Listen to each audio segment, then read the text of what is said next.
Tapi yang paling penting yang menjadi dasar saya, bagaimana saya bisa berbuat baik dan bermanfaat bagi orang banyak. Kira-kira seperti itu aja. Karena itu yang bekal yang pasti saya akan raih nanti di kemudian hari lah.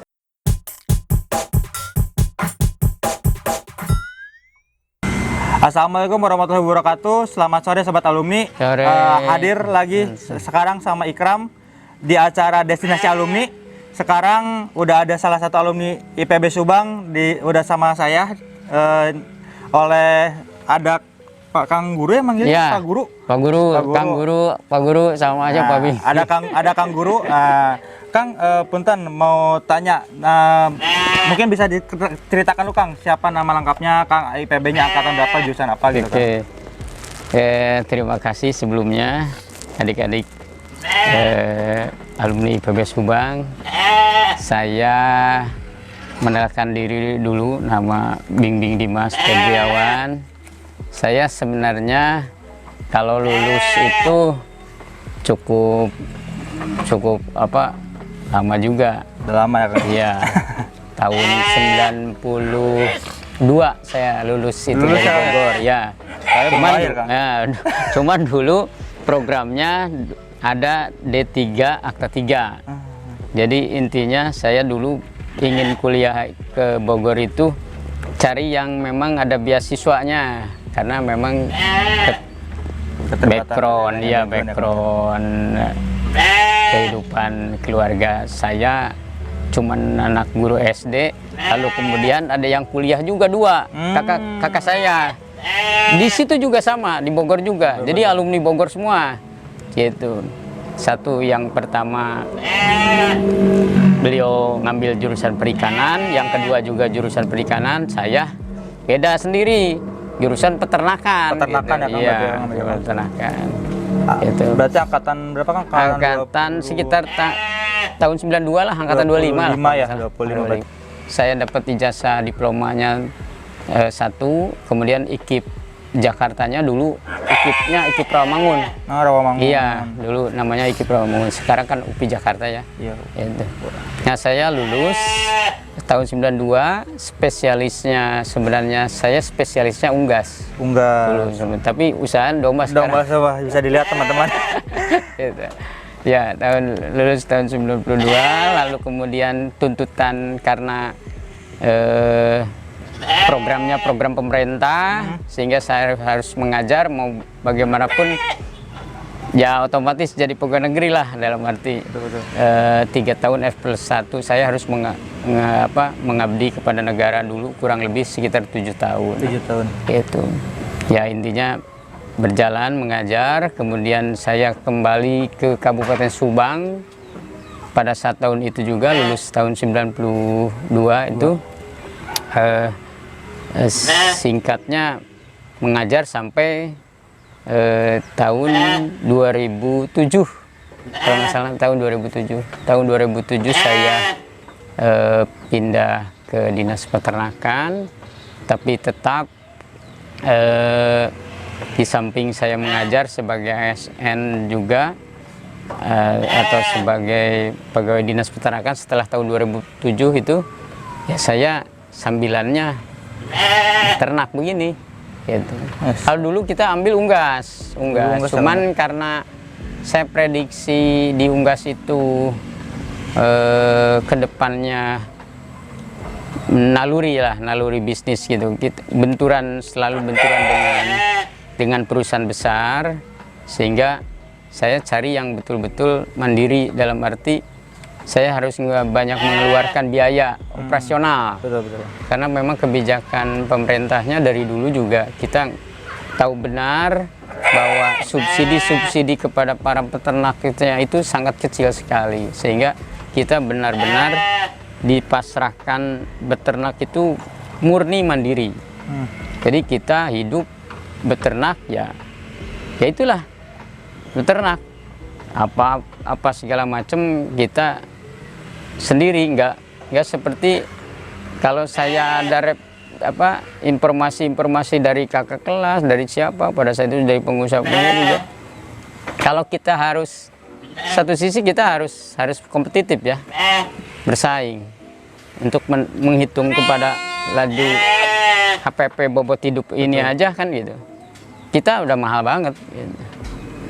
Karena di Unggas itu di situ sudah persaingan yang sangat kuat. Di sini udah Carun Popan ada, apa ada, segala macam. Nah, sehingga Bonti juga ya, Kang, ya? ya, sehingga saya memilih sejak 97 itu sambilan pindah ke Domba ya, Kang? domba. Domba gitu ya. Karena domba itu sepenghitungan saya atau sepengetahuan saya tidak harus mencukurang mantuk kudu capek barang beli, cukup asal daya karit lah kayak Karit. gitu. Cek Sundana kayak gitu ya. Kita nyabit aja Beres gitu jadi ya. pakan gitu, hidup bagus. Kemudian mortalitasnya rendah. Beda dengan di Unggas. Di Unggas kita harus dari DOC aja kita harus beli. Kemudian pakan udah jelas harus beli. Obat-obatan apalagi. Vaksin dan lain-lain. Iya. Sehingga kita benar-benar operasional itu sangat minim. Gitu. Sangat berpengaruh sekali terhadap produk kita gitu. Sehingga di situ kita bersaing kuat gitu. Nah, disitulah awal cikal bakal saya beralih ke domba atau memprioritaskan di domba, karena banyak yang tidak harus kita keluarkan di operasional itu macam. Sehingga tahun 2003 kalau nggak salah saya perintis perkembangan domba ini, sudah kita kawinkan silang dengan Garut. Oh, dengan domba Garut. Ya, sehingga di situ saya bergelut atau berkecimpung di HPDKI, di Himpunan Peternak Domba Kambing Indonesia, atau mulai kita berorganisasi profesi kan gitu ya. Nah, ada keterlibatan itu yang maksud dan tujuannya, satu, mulai ada perhatian dari pemerintah terhadap peternak mandiri, baik itu subsidinya berupa beban bunga bank, misalkan kalau ada gitu ya, yang rendah, beban gitu, pembiayaan, ya, beban pembiayaan atau apa subsidi apa yang gitu. Itu intinya ada perhatian dari pemerintah. Kedua, kualitas dan kuantitas dari ternak kita memang kita tingkatkan supaya bisa bersaing. Dengan kata lain, kalau dombanya kecil-kecil begini misalkan kan gitu, begitu kita silangkan, kita cross dengan pejantan-pejantan dari Garut gitu, yang notabene tipe gede, tipe medium, itu kan bahasanya ngaritna sarua, kemudian marabana waktunya sarua gitu, tapi hasil maksimal. Kita dalam misalkan produk kita dalam kurun 4 bulan itu kalau jual pengemukannya ya, biasanya kita menjual harga cukup ke 600-700 ribu misalkan zaman dulu itu, kita bisa menjual dengan disilang itu bisa sampai 1 juta kayak gitu. Hanya bergeser waktu ke sini sebenarnya perhitungan kita nggak meleset jauh ya, bahwa peternak mandiri itu yang bisa menjawab terhadap perkembangan, yang bisa menjawab terhadap kesejahteraan para petani ya, singkatnya ternyata memang nggak salah kita memilih domba. Kalau memilih unggas pun ya sekarang aja udah banyak dikuasai oleh perusahaan besar. Dari hulu sampai hilirnya udah dikuasai oleh perusahaan besar. Dari mulai produk DOC-nya, pakannya, peralatannya, kemudian sampai ke final stoknya dipanen, kita tuh hanya buruh ternak gitu. Tapi kalau domba saya pikir sekarang aja Kabupaten Subang itu sudah termasuk supplier terbesar ke luar Kabupaten Subang. Jakarta, Bogor, kemudian Bekasi, Purwakarta, Karawang apalagi kan, sampai Bandung sekalipun ke kita. Bahkan 5 bulan 6 bulan ke belakang udah dari Jawa, dari Jawa Tengah, Tegal itu ya, Jawa Tengah itu Tegal, kemudian ada 3 kabupaten yang belanja ke sini. Itu bisa dibuktikan di di pasar. Di pasar Puradadi yang notabene pasar besar, kemudian juga Pak Guru tugasnya juga di situ. Betul. Sekarang tuh di kepala pasar, sehingga tahu persis bahwa produk unggulan Kabupaten Subang itu di sektor peternakan sekarang sebenarnya domba ya? Di domba.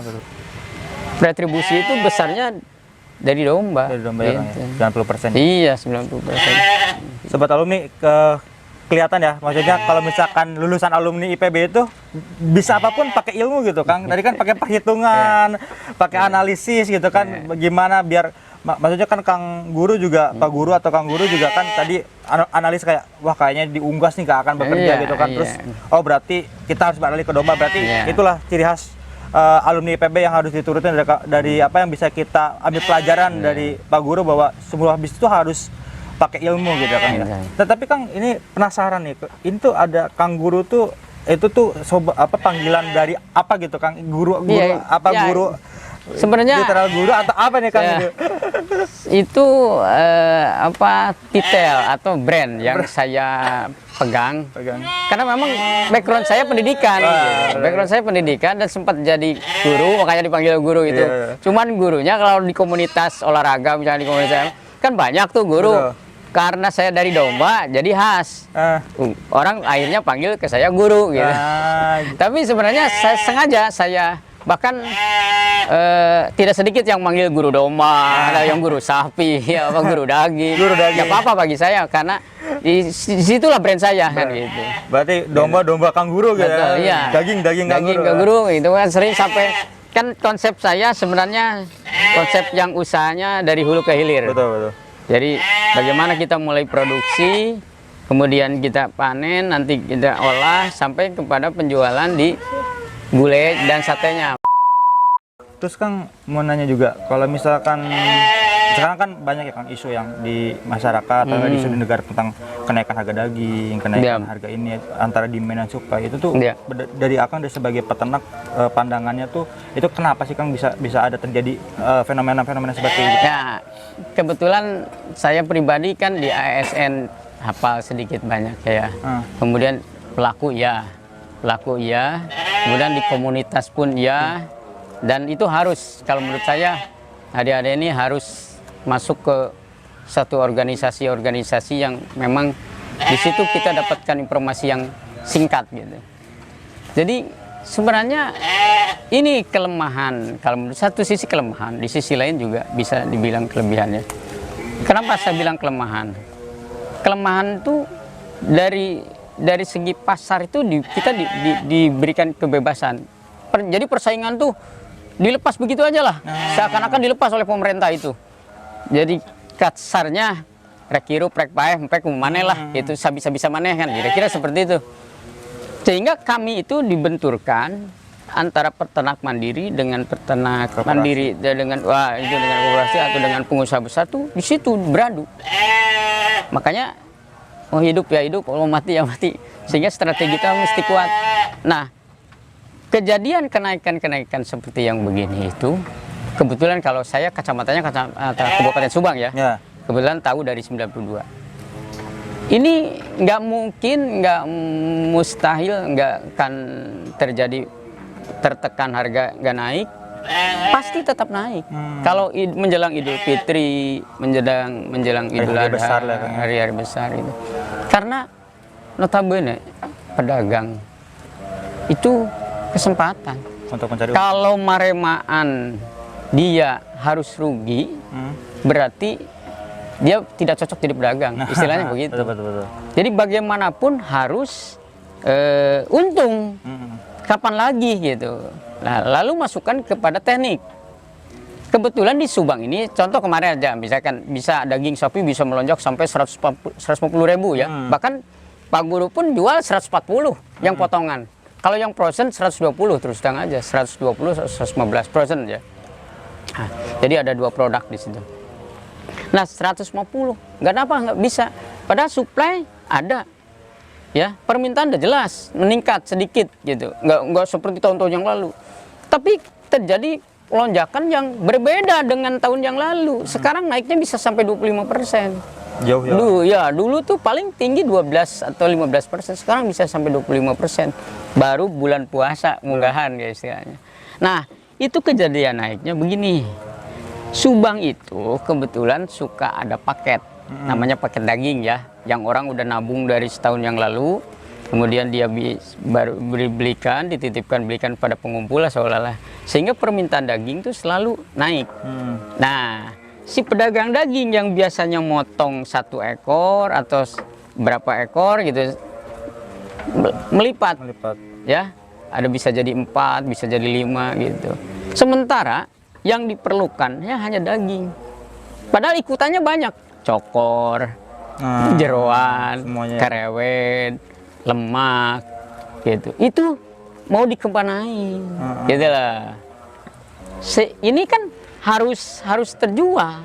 Jangan jadi limbah ya. Iya, sementara karena permintaannya banyaknya daging, ini nggak terjual, si pedagang ya mau nggak mau dimasukkan ke daging tadi, sehingga harga daging yang biasanya sebenarnya perhitungan 125.000 aja udah untung, karena menutupi ini yang nggak jadi duit itu ya terpaksa ke situ. Subsidi silang ya Bang, ya benar. Betul. Alasan tadi itu, kalau pedagang daging maremaan atau pedagang maremaan rugi, kau kapan lagi pasti dia akan bangkrut. Betul. Bagaimanapun gitu. Jadi pasti kalau Idul Adha atau Idul Fitri nggak mungkin nggak naik, walaupun supply demand-nya kira-kira seimbang, bahkan surplus gitu, tapi tetap aja naik karena tadi kuncinya. Ini si jeroan ini yang biasa jadi duit dijual kan notabene punten, Subang ini kan belinya karkas pedagang daging itu. Sekarang kalau karkas 100.000 ya kan, itu limitnya kalau mau untung jual daging itu minimal 14.000 rupiah baru akan untung. Jual di atas sana untung, jual di bawah itu pasti rugi. Nah, karkas itu kan ada tulang yang kita beli seharga 100.000, misalnya kalau karkas 100.000 itu. Kemarin karkas bisa sampai 103 naik deh. Gitu. Nah, ini yang tulang kita beli, sementara kita jual paling jadi 12.000 perak atau paling jadi buntut yang paling tinggi ya. Jual karkas itu beli kita 100.000, jual buntut kemarin saya 75.000. Kan tetap rugi juga. Nah, apalagi ini jeroan, tulang dari beli 100 ke hanya jadi 12.000, sedangkan tulang tuh ada 30 kilo. Nah, yang menggantinya ini kan jeroan, krewet, yang tidak masuk kepada perhitungan pembelian karkas, nggak jadi duit. Makanya ketempuhan naik gitu kan, ketempuhan daging istilahnya. Betul. Jadi daging mau nggak mau naik pasti otomatis. Makanya perhitungannya bisa sampai sekarang naik sampai 25% itu ditambah plus sepi. Nah, sekarang itu pembeli sepi, Dek. Nggak ada yang beli ya, Kang? Biasanya kalau munggahan itu saya sendiri lah, nggak kurang dari 2-3 ton per hari. Sekarang hanya berapa sih? Hampir hilang 90%. Wah, berarti dampak itu gara-gara pandemi berarti ya? Mungkin karena pandemi tadi, kemudian dia uangnya belum siap untuk apa dan yang lain segala macam gitu. Pokoknya jumping aja gitu. Yang tadi saya background perhitungan, yang semua jumping di ternak kita turun, di dagingnya turun. Yang ada naiknya untung di akikah. Jadi servis ya Kang ya, paketan-paketan yang bersifatnya dipaketin tuh masih ada gitu ya, masih saya rame. sudah perhitungan sedemikian rupa dari sekian puluh tahun yang lalu bahwa ini kita kesini gitu. Makanya kunci daripada orang usaha itu jangan berhenti terhadap produk ini satu, malah ikuti aja turunannya. Gitu. Karena saya sering menyarankan seperti itu. Karena dari bisnis itu pasti ada turunan-turunan yang betul. Kalau kita ini gagal misalkan, saya ternak gagal. Kalau saya kan dulu pindah dari unggas ke ini bukan gagal, tapi prediksi ke depannya saya mesti dengan kebijakan pemerintah itu mesti benturan terus dengan perusahaan besar. Waduh, kurang mau kuat ya. Kajian kumage, anu kur kapagyan dakina cek kasarna kan gitu. Makanya saya alih ke sini. Ya, perhitungan ini waktu itu domba saya tinggal nyabit aja. Apa nggak percaya adik saya pulang ngajar nyabit apa dulu gitu pakai sepeda gitu, tapi lambat laun seiring waktu apa segala makin sini makin ketemu ada polanya Kang ya. Makanya kuncinya tadi jangan berhenti, kira-kira itu kelihatan ya kalau misalkan lulus IPB terus emang IPB itu kadang-kadang juga jadi institut pengusaha Bogor, Kang. Dah. Jadi emang ada konsep-konsep bisnisnya tuh udah melekat kayak melihat pasar, ngelihat pola tuh emang sudah otomatis gitu, Kang. Udah apa ya? Ada gitu Kang di bawah alam sadar tuh untuk bisa untuk bisa bagaimana melihat ke depannya. Mungkin terakhir kayak Kang ya. Untuk ini Kang, untuk pesan ke anak-anak IPB ataupun yang baru lulus ataupun yang masih kuliah, barangkali ada pesan-pesan dari Kang Guru untuk bisa berwirausaha ataupun pesan-pesan yang lainnya, Kang, mangga Kang. Saya sih sangat berkesan sekali terhadap alma mater ya. Ya, yang jelas kita ini betul-betul dituntut kreatif dan inovatif. Apalagi oleh dosen saya yang namanya almarhum Pak Susarsono, itu dosen kewirausahaan. Termasuk teknik sekali dayung ini. Jadi kalau istilah saya mau sekali dayung. Jadi 2-3 pulau kita bisa melampaui, karena ya sambil tidak hanya dengan hanya hasil ASN aja, sebenarnya kita juga bisa berkarya di luar itu. Tapi yang paling penting yang menjadi dasar saya, bagaimana saya bisa berbuat baik dan bermanfaat bagi orang banyak. Kira-kira seperti itu aja. Karena itu yang bekal yang pasti saya akan raih nanti di kemudian hari lah.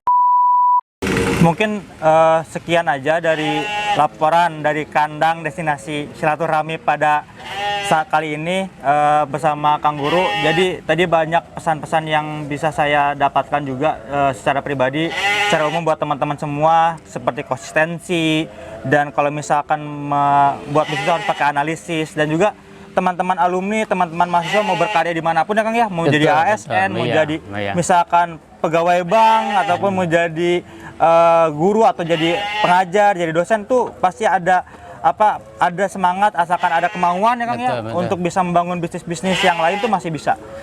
Dan juga manfaatkan link-link ataupun forum-forum kealumnian, karena di situ ada transfer knowledge ya Kang ya. Ada transfer knowledge di mana kita bisa menyerap pengalaman, kan dari salah satunya dari pengalaman dari Kang Guru.